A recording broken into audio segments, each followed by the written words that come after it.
Well, here we go. And to help us out, I'm going to introduce momentarily Jeff Smart. But this week's incredible lineup includes Brad Feld, famed venture capitalist and community builder, featuring the startup community way. Jerry Colonna, featuring his book Reboot, who's been known and called the CEO Whisperer. Arlan Hamilton, with her book About Damn Time, who's an incredible venture capitalist and entrepreneur. And ending the week with Eliot Peper with his newest book, Veil, of 9 novels, really at the intersection of technology and culture. We have an incredibly star-studded week of awesome authors, incredible stories, and most importantly, an Ask Me Anything format that allows you to really ask the questions of them for you to be successful. So without further ado, I'd love to introduce Dr. Jeff Smart, who's the chairman and founder of GH Smart Company, a leadership and consulting firm that serves Fortune 500 CEOs and boards and billionaire entrepreneurs and heads of state and anything that's really significant. He's the New York Times bestselling author of Who, Leadocracy, and Power Score, Your Formula for Leadership Success. Jeff and his colleagues donate hundreds of hours per year to advise leaders in education, public health, and government. And not only is he an incredible icon in his own right, but most importantly, he's a great friend of our startup community here in Colorado. Without further ado, Jeff Smart, I turn it over to you for our Innovation Arthur Showcase. Wonderful. Thank you so much, Eric. So this is great. I'm just looking at someone else's screen here. If we could go back to the video part of everyone else on my panel, that would be most helpful. So folks, the goal of this session is to be the most valuable panel you ever experience. And the reason it's going to be the most valuable panel you ever experience is because we're going to help you figure out how to publish a book. So the title of the session is The Art of Writing a Book. It can be the most life-changing experience of your career. And we have this amazing star-studded panel. I'm gonna introduce them briefly, then we're gonna go to your questions. For simplicity's sake, if you just click on the chat function at the bottom of your screen, I'll look at the questions and we'll curate a highly interactive discussion. So just shoot your questions over and we'll have a fun chat here. So in this corner, we have Eliot Peper. So Eliot is the best-selling author of 9 novels, including Cumulus, Bandwidth, and most recently, Veil. His books explore the intersection of technology and culture and have earned praise from several prestigious outlets, including New York Times Book Review. His writing has appeared in Harvard Business Review, TechCrunch, and in the LA Review of Books. And he's been a featured speaker at Google, the Electronic Frontier Foundation, Comic-Con, and South by Southwest. What's Veil about? Veil is a science fiction thriller set in a near future shaped by geoengineering that grapples with finding a renewed sense of agency in a world spinning out of control. So that'll be fun. He's the bravest of us here. He writes the fiction. Next, we have Brad Feld, legendary co-founder of Foundry Group, Mobius Venture Capital, and Techstars. Over Brad's 30-year career as an early-stage venture capitalist, he founded Intensity Ventures. He's written a number of books as part of the Startup Revolution series. His latest book, The Startup Community Way, is an explanatory guide for startup communities and entrepreneurial ecosystems to help cities consider how they can best support and grow their startup communities during the next phase of their journey. I'm so psyched to have Brad with us today. And thanks, I see some questions starting to stream and this is gonna be amazing, folks, this is gonna be great. Next, we have Arlan Hamilton. Arlan built a venture capital fund from the ground up while homeless. She is the founder and managing partner of Backstage Capital, a fund that is dedicated to minimizing funding disparities in tech by investing in high potential founders who are people of color, women, and or LGBT. Started from scratch in 2015, Backstage now has raised nearly 12 million bucks and has invested in 130 startup companies led by underestimated founders. In 2018, Arlan co-founded Backstage Studio, which launched 4 accelerator programs for underestimated founders in Detroit, LA, Philly, and London. Arlan was featured on the cover of Fast Company magazine in October 2018 as the first Black woman non-celebrity to do so. And her book, It's About Damn Time, is out on Penguin Random House's business imprint Currency. So welcome to Arlan. And finally, last but not least, we have Jerry Colonna. Jerry's the CEO and co-founder of Reboot.io, an executive coaching and leadership development firm dedicated to the notion that better humans make better leaders. Prior to his career as a coach, he was a partner with JP Morgan Partners, the private equity arm of JP Morgan Chase. Previously, he led New York City-based Flatiron Partners, which he founded in 1996 with partner Fred Wilson. Jerry's book, Reboot, Leadership and the Art of Growing Up, is a journey of radical self-inquiry, helping you to reset your life by sorting through the emotional baggage that's holding you back professionally, and even more important, in your relationships. So here we go. Who among our panel would like to just sort of kick off the question on everyone's mind, which is like, I don't know, what inspired you to write your first book? Like what like happened that gave you the motivation and the courage to get going on your book journey? Any panelists, just like give me a little wave and away we go. I'm looking for a wave. Jerry. Well, thanks first of all to everyone, and it's really an honor to be here with everybody, old friends and new friends. I was thinking about this question, and for me, I think that I grew up wanting to write a book. In fact, I know I grew up wanting to write a book, and the experience of writing was an experience of actually finding my voice, a voice that felt stifled since I was a kid. And so I'm now thinking about the next book. And in thinking about the next book, I'm recalling what it was like at the start. And what I felt like was that I was like, if you've ever pulled back a rubber band and stretched it to its point and then finally let go, that's what it felt like for me. I was like, I finally threw it all out. Of course, now I have all of the anxiety that I'm done and I have nothing more to say and that's it. Anything that I write hereafter is just going to be awful. Not that you can relate to that, Eliot. Excellent. Well, let's go over to Eliot. Eliot, it's scary to write a book. Lots of people say they want to write a book. Few actually do. What gave you the sort of inspiration to dive into the book writing abyss?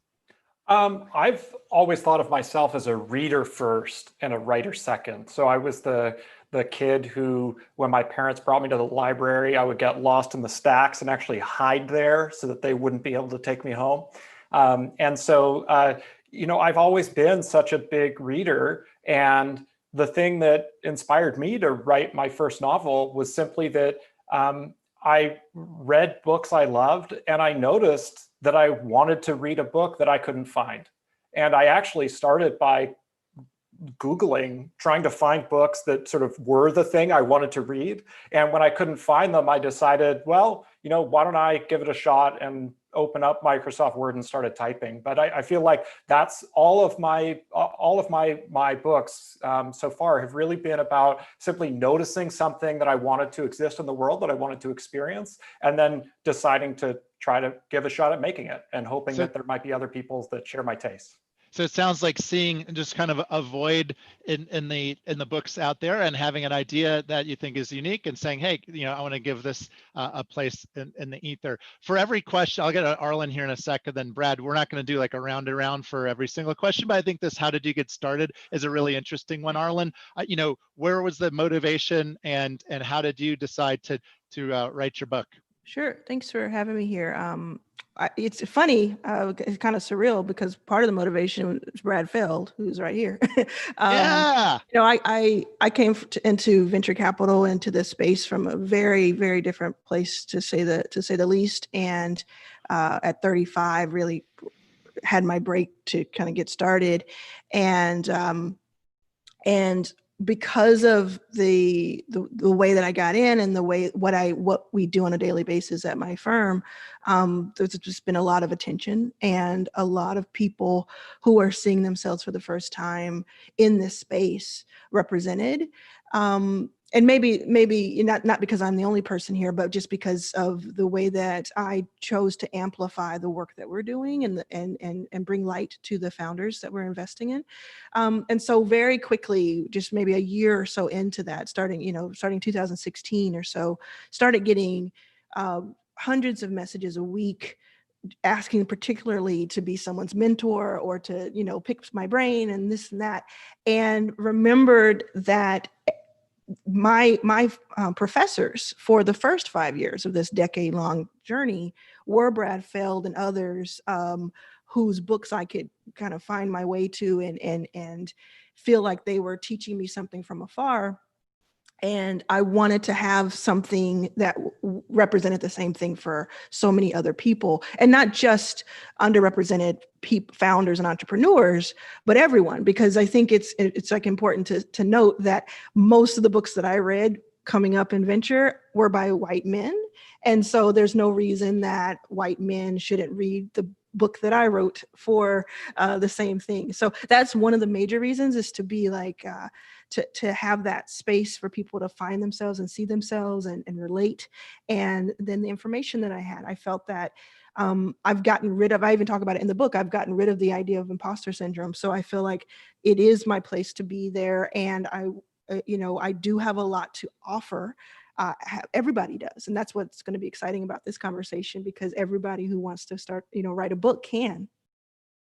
Awesome. So it sounds like a platform for amplifying your voice and having more people to be able to sort of mentor indirectly is some of the motivation for getting going on the book writing journey. And by the way, we're being very responsive to audience questions, because it was in fact Sean, audience member Sean, who said basically, how and when did you decide to write a book and how did you get started?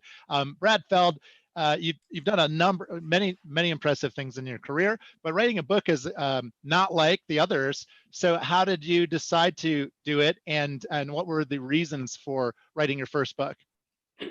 Well, I had a couple of motivations.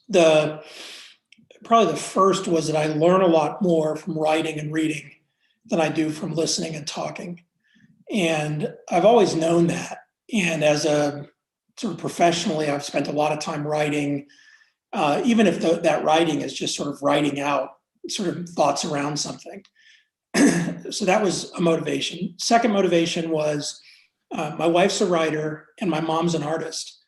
So I always grew up around this environment where people were creative and allowed themselves sort of in their own way to be creative. And I rationalized my work as a creative endeavor for a while. And at some point I realized that was nonsense.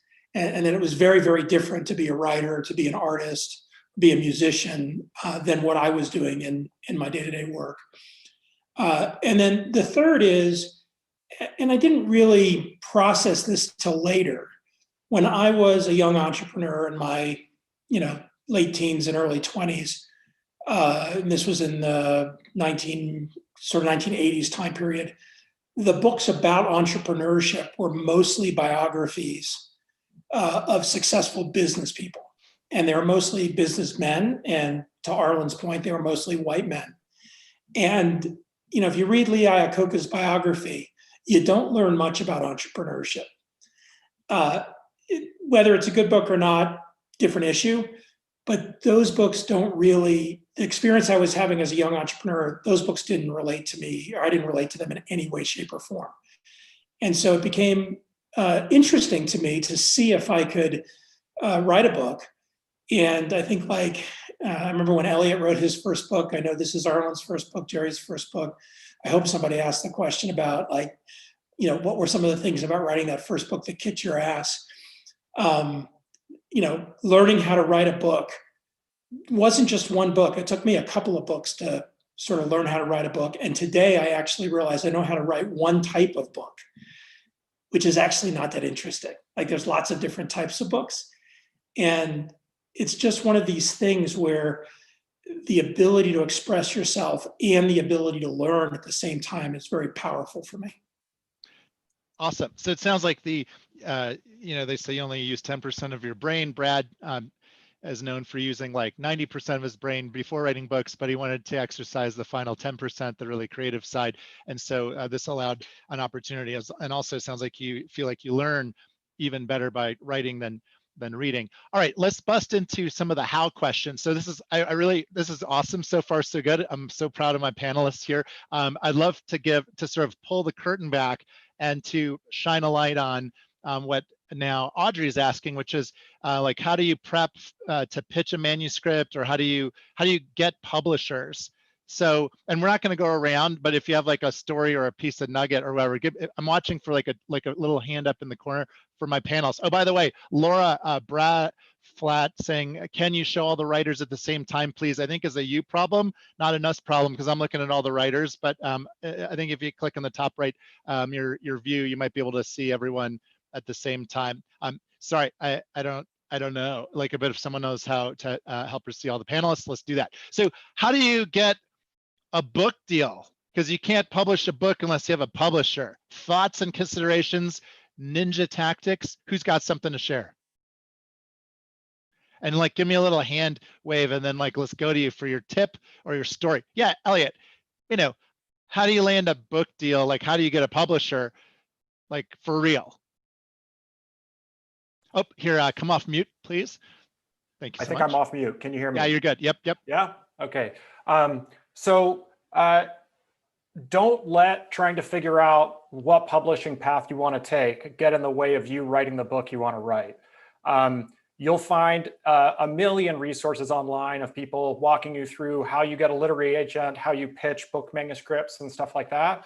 But frankly, every writer I've ever met has a very idiosyncratic path they followed to success that isn't really replicable. And I know that for me personally, I wrote my first manuscript without having considered how to publish it. And I actually, maybe similar to Arlan, I shared it with Brad in a cold email, and that led to getting my first couple books published. And then I've self-published. That has led to other opportunities where I've had editors from publishing houses reach out to me to offer publishing deals directly without an agent. So it's not that that is the way you should approach it. It's simply that right now, because of essentially how the internet has impacted the books business, authors have more options for how to get their writing to the right people than have ever existed before. So it's not that there's one way that you should go about it. It's not that you should self-publish. It's not that you should publish only with Random House. It's not that you should publish in any which way. It's just that you now have more tools at your disposal. And so I would focus, especially if you're an aspiring writer participating in this panel, I would really think about writing the book you want to write, making it the best work you possibly can, and then figuring out how to share it with the right people. Got it. Let's stay on this question for a second. Other ideas about what are the options for publishing in this day and age, and kind of how do you access those different options? Jerry, Arlan, or Brad, insights into different publishing options, just so folks kind of haven't. Yeah, Brad. I'm happy to weigh in. I published my first book in 2010. In the last decade, the publishing industry has changed a lot. I think I started 2010 was probably a peak positive moment for the publishing industry, or maybe slightly before. And I think the traditional publishing industry has been on a steady downhill slide ever since.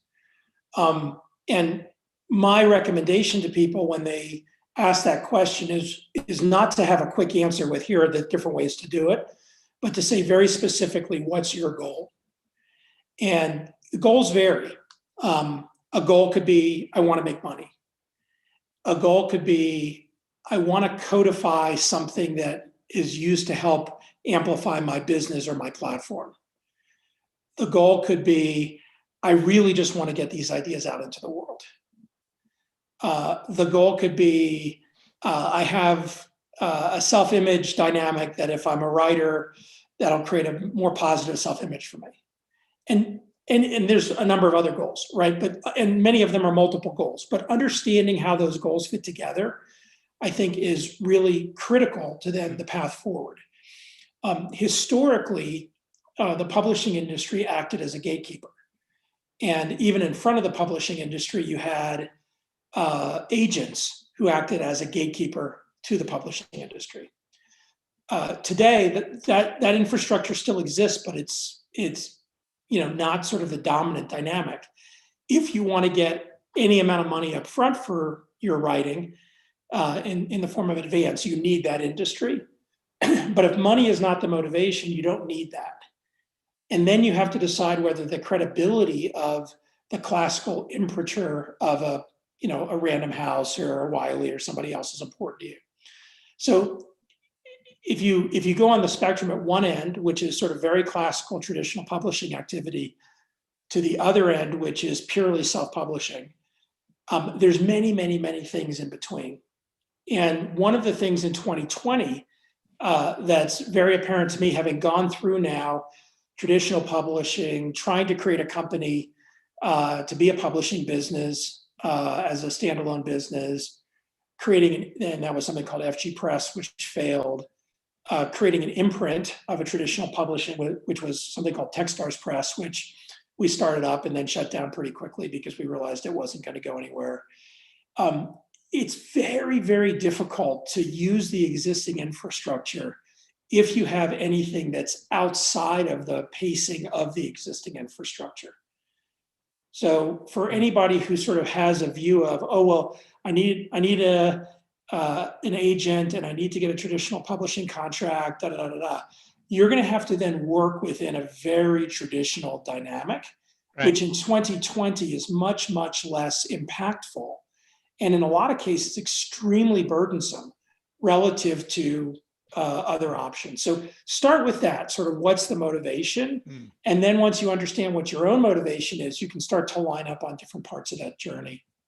Got it. So it sounds like beginning with what's the goal, who's the audience, what's your motivation, and then picking the path to publishing that makes the most sense. Brad mentioned Random House, which is the largest publisher in the world. Arlan signed a deal with Random House. How'd you do that? Well, it's one of the congrats. Thank you. It's one of the few things I can say was easier to do. That's why I didn't really chime in, because I like to do things kind of, on a granular level and learn all I can about it. This one was more, there was a lot of interest in my story. So a lot of publishing, independent and bigger publishing companies came to me. And then I didn't say yes to any of them at first because I just, I wasn't ready at the time that they were coming to me. And how were they coming to you? Were they reading your blogs or seeing your interviews somewhere? Or how did they? Yeah,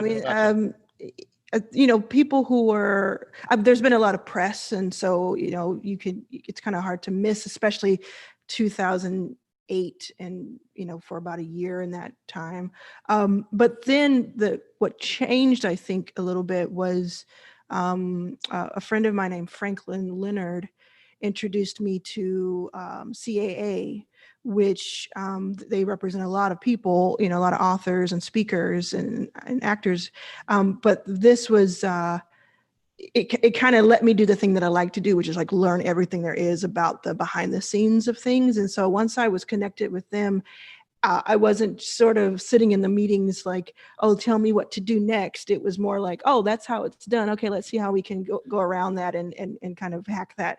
And that's when I felt it was a good idea to go out for a book. When we went out for a book, though, I said very specifically that if it felt like it wasn't going to be the right match, if it felt like it was going to be the wrong journey for me, I was very happy to do it independently.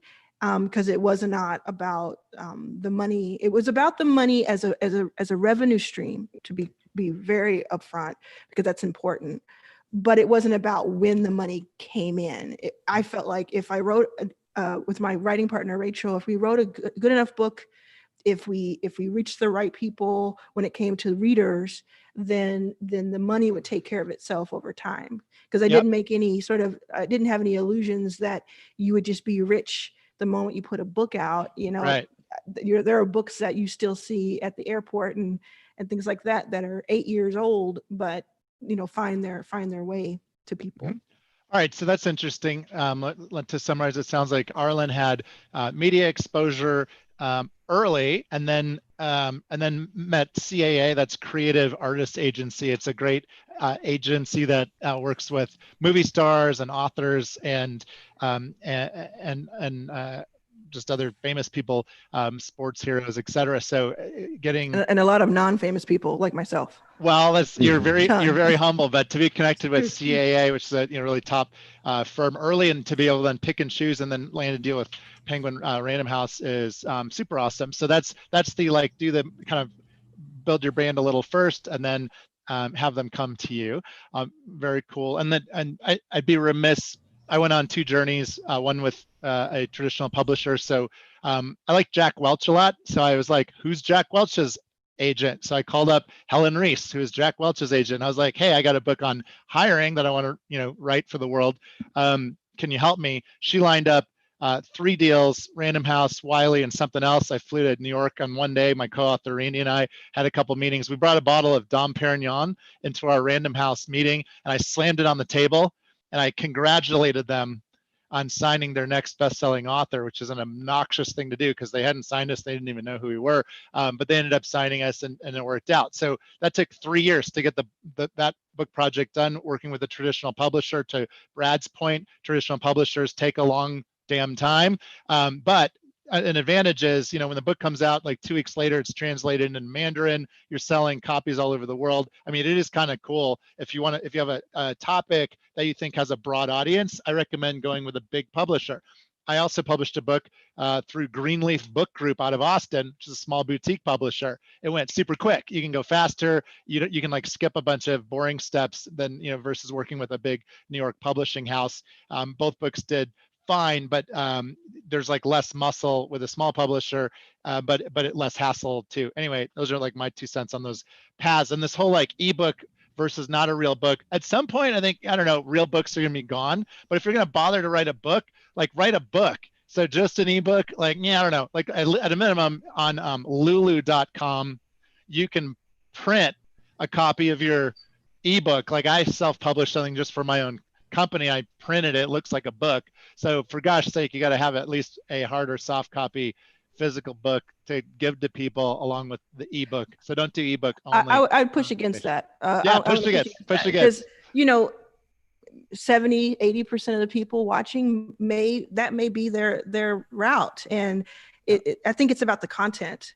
Like anything, right? I think it's about the content of what you're doing. And with ebooks, I mean, you can get that across, especially right now, think about COVID. So many people are buying my new book through ebooks and through audio because there is no telling when they're going to get the physical copy in some areas. So I think ebooks have a really strong value for certain groups, and that's how you can get started. What if you do your first book as an ebook? Yeah. And it's shorter, and it kind of, you find your legs, you find what you like, what the feedback from people, and it's the most cost-effective way of doing it. And then you kind of graduate a little bit more each time, but I don't see any issue with it. All right, awesome, I love it. Jerry, thoughts on the publishing process, please? I just wanted to echo and build upon what Arlan just said. And perhaps expand the conversation a little bit and say, I don't think it's an either or kind of structure. I think to go back to some of the things that people have been saying earlier, what is the purpose? What is your goal? What are you looking to do? In one case, the benefit of my having gone with a traditional publisher, in addition to working with the world's best editor, bar none, Hollis Heinbach is amazing, and gave voice to the lump of clay that I threw on the desk. But we simultaneously published, as most traditional publishers do now, physical copy, electronic copy, and an audiobook. Now, if you look at the sales numbers, my audiobook is actually outselling the other 2 versions. Yep. It's still a book. Even though people are listening to it, as one guy said, he ended up listening to it and then skipping 3 stops on the subway because he was so engrossed in it. Now, when I think about that experience, what is it that I wanted? I said this in the introduction of the book. I wanted my book to work like a coaching session would. which means, yes, you cry, right? But more than that, I wanted people to feel immersed and to have an experience. And in that case, what the numbers are showing me is that the audio version is actually really helpful for that. I have people who have read the book, marked it up, and listened to the audio version all at the same time. I think that the thing to think about, and Seth Godin, who's been a dear, dear friend of mine for almost 30 years, first codified this for me well. He said, a book is a souvenir of an experience. And the question I would ask people to hold on to is, what experience do you want people to have?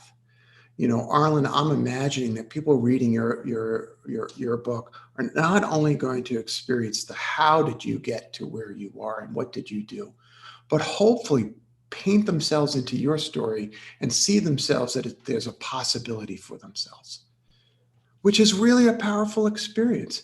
And that it's part about the book, but it's also about everything that Arlan might do as an experience. So, you know, I think that the traditional self-published debate, the ebook, physical book debate, isn't really as relevant as the question of what is it that you want the reader to walk away from the experience with, and then drive towards that. So have the medium match the message and what experience you want them to derive from it. What about using co-author? So I see a couple of you popped some questions into the question and answer thing.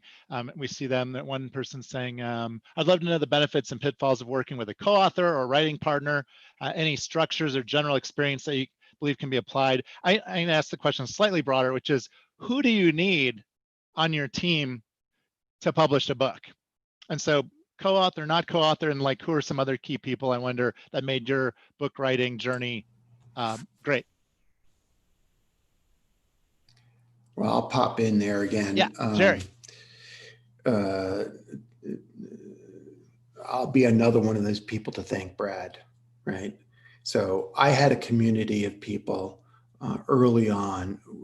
Brad was one of the most important early readers who not only corrected, and by the way, incorrectly corrected my grammar. I'll just point that out. I had to correct him after the fact. Teasing you, but he was part of the community of people who carried this forward.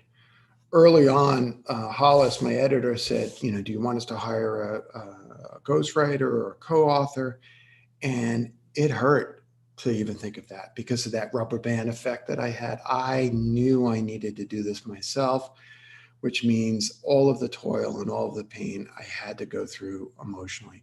So I needed, and I highly recommend, a fantastic editor, but more important, have a community of readers, ideally people who've written before, to say, I know what you're going through. Brad, you did one thing in particular, which was you said, would you like my feedback to be sort of contextual, or do you want me to go deep? Because sometimes you don't want to hear people say, yeah, that section needs to be rewritten. You want someone to just say, well done, good job. And then you move on. So I'll go Got back it. So on you. community of folks, so whether to have, you know, a co-author or a ghostwriter and or lots of eyeballs to give you feedback. You have to decide whether you can handle the truth or not. And if you want the feedback, and then it sounds like who else of our distinguished panel has ideas about co-author partnerships or just other key people to have in your circle? Arlan. Yeah, I'll just say quickly, I had my friend, very long friend, Rachel Nelson, as my co-author. The idea was, it was brought to me that I should, have a ghostwriter, because a lot of the business books have, especially if they're business books, but they're by people who have sort of already made it and they're just trying to get their brand out more. So the idea was much like what people think my day-to-day is like. They think it's sort of more figurehead than actually in the trenches. And I was like, I'm not even close to being in that place. So I definitely want to write the book myself. And if I'm going to have help with it, I want it to be someone who's on the front cover, who has their name on the cover. So I went to someone who had never written a book before, but I love her writing in general. And I've known Rachel for 15 plus years. And how she was helpful to me was really in organizing my thoughts. So I would do a lot of audio and some writing. It's like there's a section in my book where I talk about overcoming alcoholism, and I actually, for some reason, it was easier for me to type that out than to speak it and have it transcribed. But most of the book was transcribed, and then Rachel would come back and do it. And she's British, so there was a lot of times where we had to un-Harry Potter it. She'd take mine, and then I would come back and then put my voice back into it. But we're working on the second book right now, and I would not do a book without Rachel unless she just wants to go. But although she had never written a book before, having someone who knew me be such a part of that process, and then have someone who is just so gifted in organizing and putting their flair to it was really helpful. If you do the independent route, you're not going to necessarily have that editor portion, which Talia at Random House has been just incredible. You're not going to necessarily have that. So it is going to take, you don't want to do it as an island, I think, is the bottom line. Mm-hmm. And you also want to take as long as you need to take. But if you have it's almost like exercise. Like if you have someone holding you accountable to getting to a certain place by a certain time, it does help. Let's talk about depths of despair for a moment. But don't worry, come around to, the pinnacle of highs that you can experience during and after the book writing journey. Just it's hard, right? What does hard look like? And someone asked the question, how do you deal with writer's block?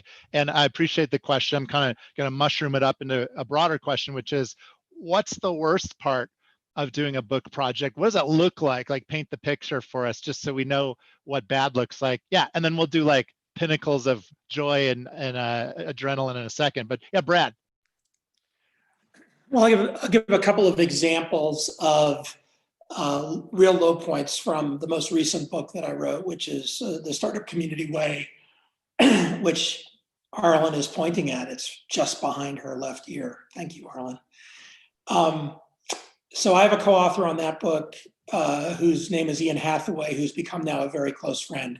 And I think one of the things that's interesting about each of the co-author relationships, I love the way Arlan talks about her friendship.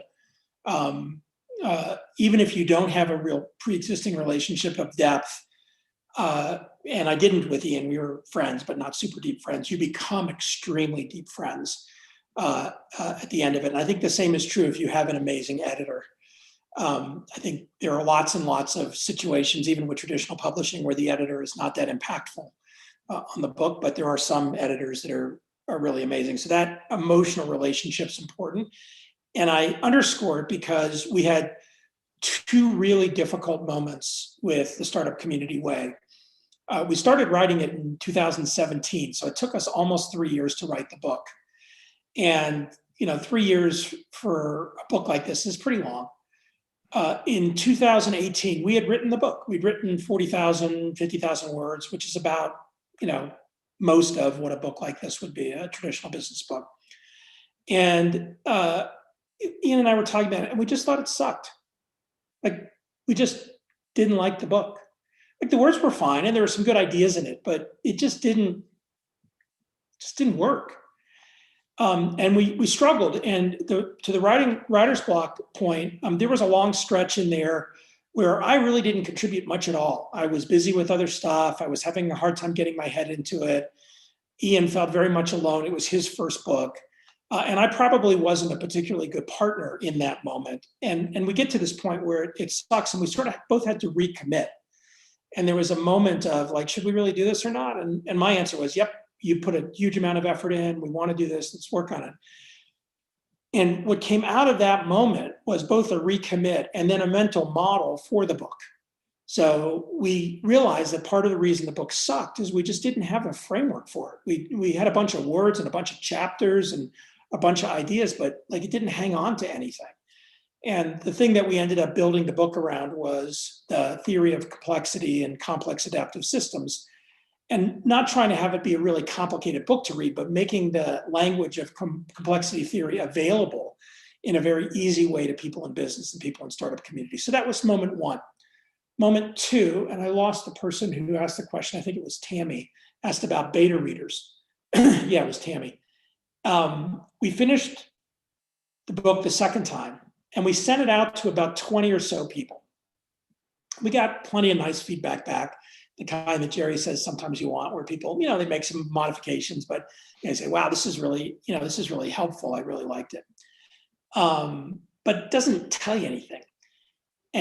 But we had a few readers who gave us the following feedback. Number one, lots of good concepts. The structure, people are not going to get past chapter 3. Your structure sucks. Number two, hey, white boys, it's nice that there's a whole bunch of white boys in the book, but there's a whole bunch of white boys in the book. Got that from a close friend, Lisa Mitchell, who just basically said, look, pay attention to that dynamic in a way that you're missing. Third comment was something which we both realized but had missed from that sort of organizational dynamic was way too much repetitive back to the first book, right? This was intended to be a sequel to Startup Communities. And we tried not to make it a book that redid startup communities, but there were just too many links. It just sort of got in the way. Like a person said, every time I get to another chapter, I feel like I need to go back and read Startup Communities again. There were probably about, 15, 20, 25, 30 substantive comments of that nature. And again, we're done. Like this was November of last year. Like we're like, oh, people are going to tell it's good. Now we just have to go through the sort of final copy editing process. And it was another real low point. And what we ended up doing was we tore the book apart and rebuilt it. And we had to write some more to make that happen. The interesting thing was in both cases, the first case that was introspective, where we as co-authors realized that the thing we had put together was not good. And we were honest with ourselves about that rather than just pushing out the book. The second was external. We, instead of just asking people to validate us, we asked people to give us harsh feedback. And we could ignore the harsh feedback or we could incorporate it. And those things then caused the next wave to be very positive. But I feel like you have to go through that in any book writing experience. That takes a lot of courage. Peter Drucker, the great management book writer, I think he wrote more best-selling business books than anyone, was a mentor. He said that by draft 3, your book still sucks. By draft 7, now you're talking. And to Brad's point, yeah, like be ready to just recognize that it's not good yet and to keep chipping away at it. John Lasseter of Pixar said every Pixar movie sucks for the first 3 edits of it, and then the magic starts to come out in edits, 4, 5, 6, 7, etc. So that takes a ton of courage and a very high performance bar to keep absorbing feedback and just making it better and better and better. Pinnacle. So we're like sort of running out of time. I want to get to like the pinnacle of joy that this book project has given you or your family or your followers, your the world at large. Like what are some highlight moments either during or after a book project that you all might want to share just to sort of end on a high note? I'll take a stab, Jeff. It was just over a year ago. Brad and I actually did a book reading event in Denver, and I was pacing outside. I think it was at Galvanize, and I was pacing outside just before going in to the book reading when an older woman stopped me. She had a cane. And she said, "You look like our speaker." And I said, "Well, that's because I am your speaker." And she stuck out her hand and shook my hand and said, "My name is Margaret, and I want you to know that I read your book, and your story is my story." She was an 80-year-old white woman from Oklahoma City whose parents survived the Dust Bowl. Now, spoiler alert, I grew up in Brooklyn, very far from Oklahoma. the notion that so many people could see themselves in the stories that I told moved me to tears in ways that I did not expect. And that's what keeps me going.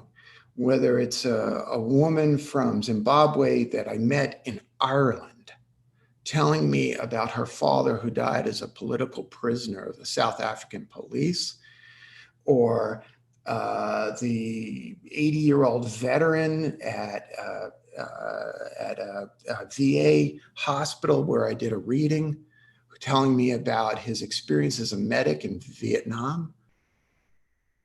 I was blown away by that. Even today, I got a little note from a woman in Ireland who comes in and who tells me about her father. That experience, it feels like it just like reached across and just connected. And to me, nothing was better than that. So that genuine human connection that oftentimes can be way out there thanks to the power of the medium is like, nothing better starts having impact than someone telling you thank you for that. What do we have, like 5 minutes or less and counting before Matisik takes us home? Other lightning rounds of moments of joy where you're like, heck yes, it was worth the effort.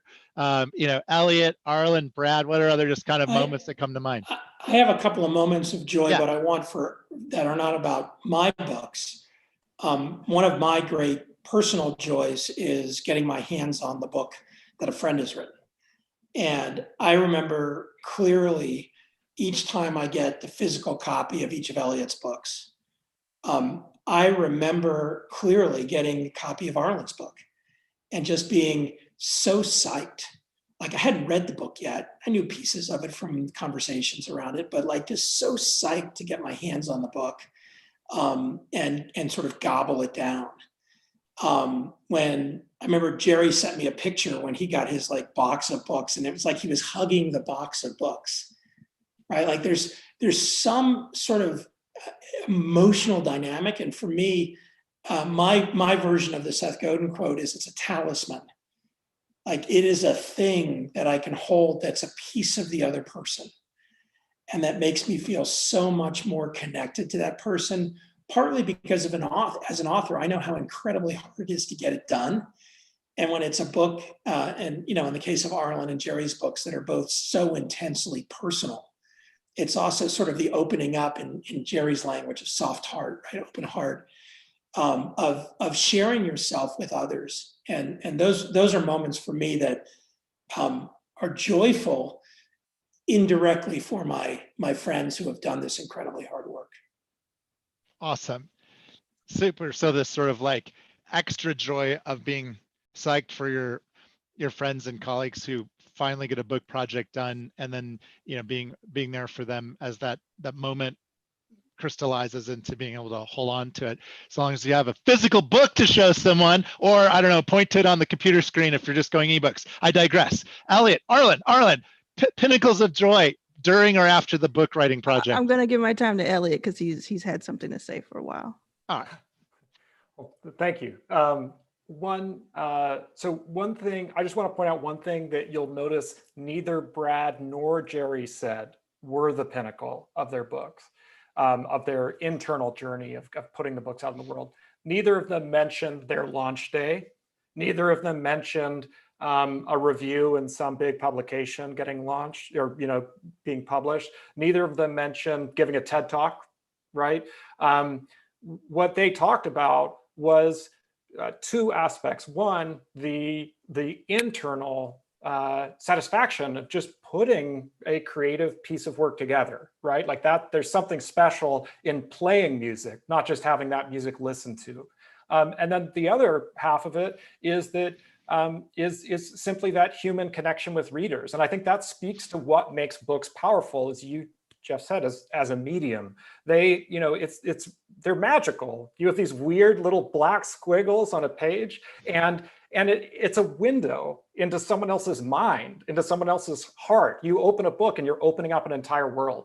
And I think that's what's so powerful about writing a book and about, sharing it. And so, pay attention to that. I know that for me, when my first book came out, I had so much writing on the sort of like launch day, all on the wrong things, that the things that you would have thought made me really happy instead just were a big source of anxiety. And I think that, as you write, as you publish, as you read, it brings you closer to, what's really important. So yeah, with that, Arlan, please lead us to the close. Arlan, you want to take us home, and then over to Eric here in just a moment.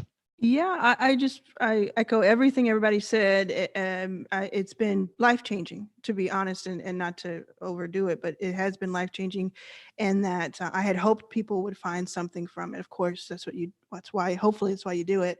But the way that it's made people instantly, I mean, even the like maybe 5 hours or 6 hours after it went live on Audible, on audio, I got people were saying, I listened to the whole thing already, and I'm ready to like go out there and do anything. And the people, just knowing how over the next few years, people are going to refer to something in the book to say that this is why they started a company, because they've already started doing that. That to me is just going to be really exciting. I also want to use this time to thank Samantha and Natalie for their ASL work, and appreciate you all having this as part of what you're doing for the whole startup weekend. Wonderful. So we sounds like an intimate and difficult process, and taking and an opportunity, a special opportunity to impact people's lives individually. A quote from the guy who wrote Flow was, contrary to what we typically believe, the best times in life are not the relaxing times. The best times in life are when your mind or body are stretched to their limits in the pursuit of a goal that's difficult but worthwhile. Fellow panelists, thank you so much. Kicking it back over to Eric Matisek to take us to the next step on our journey. Thank you, panelists and audience members. That was a great joy. Thank you so much, Jeff. Really appreciate you moderating today. Dr. Jeff Smart. Let's give everybody a huge round of applause with the reactions and comments in chat. Really appreciate this panel. A big shout out to MAPR Agency. Really appreciate all of your diligence in getting us all prepared to make sure this was just absolutely flawless. And most importantly, a shout out and a huge thank you to Brad Feld, Jerry Colonna, Arlan Hamilton, and Eliot Peper, who you get to hear the balance of this week. Every day at 11 o'clock, we'll be back diving deep into their own portfolio of work, leading off with their most recent works. And so tomorrow you can see us at 11 a.m., kicking off with Brad Feld and the Startup Community Way. And most importantly, there's over 235 different pieces of content that in Denver Startup Week this year, and would really enjoy everybody engaging as much time as they can, because it's never been a more important time for us to be virtual, for us to bring the message of entrepreneurship, innovation, and the power of building businesses in our communities to those who need it most. And so thank you so much today. And again, thank you, Brad, Jerry, Arlan, and Eliot. And we look forward to every day at 11 o'clock, the balance this week, hearing your stories and allowing the entire Denver Startup Week community to dive in with their questions that they just can't wait to ask. So thank you, and we'll see you tomorrow at 11 a.m.